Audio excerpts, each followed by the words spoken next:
Hello. So in this video, I want to talk about creating structure in your page using the div element.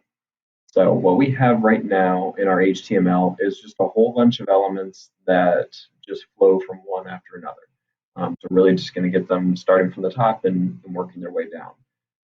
A lot of times that's a good way to set up a page, but I want to show you how to make more of a structure in your page and kind of group these sections together. That allows you to do a few different kinds of things once you have that set up. So the basic way to do that is to use the div tag. So what I'm going to do is try to take this section 1 and then the text that comes with the section 1, that paragraph, and I'm going to make that its own section together. The same thing for section 2. So I just made some blank spaces to kind of see what my parts are going to be. So to identify the start of that section, I do an opening div tag, and then to define the end of the section, I do a closing div tag. And when you're doing this, it's usually a good idea to use your indentation to help you see these sections here. So if I select the text and then I press tab, in most editors is how you do that. So I can kind of tell that these are the children elements of the div element that's the parent. So that's one way to tell that hierarchy of these elements. What are the parents and what are the children? So another nifty feature too is in this editor we can either collapse to kind of hide that little section or expand it to see everything we want to. Once the pages get pretty big, being able to do that is useful. All right, so I'll do the same thing for section 2. All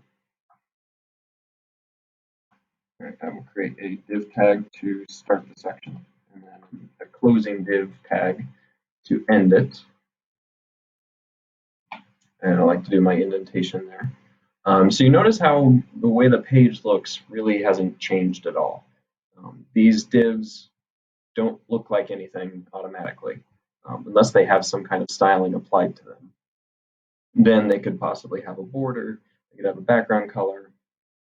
It could change what the padding and the margining is, which is a concept we'll talk about more in the future. So those kind of settings, if we had changed them in the CSS, would make the page actually look different. But from the default settings, divs are invisible. They really just create structure and allow you to do different things. So the next part I want to talk about with that is, now that I have these different sections, how can I differentiate between the two? What if I wanted a red background on the first one and I wanted a yellow background on the second one? So the trick to doing that is to use the ID attribute. So inside of these tags here, I can actually add more information than just what is the tag.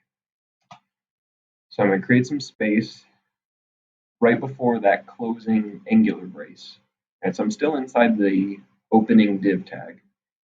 And I'm going to add the ID attribute. I'm going to set it equal to something. And I'm going to set it equal to, I'm going to say section 1 like that. So it's a good habit to use quote marks. They're not always required actually, but it's a good idea to use those. And typically we try not to use spaces. As long as you have the quotes, you actually are allowed to use spaces, but we try to stick to our normal camel case labeling there. Right, and then I do the same thing for the other div. So inside of the opening tag, again, notice how I'm before that closing angular brace. ID equals quotes section 2. Right, that's just a best practice to actually use the quotes.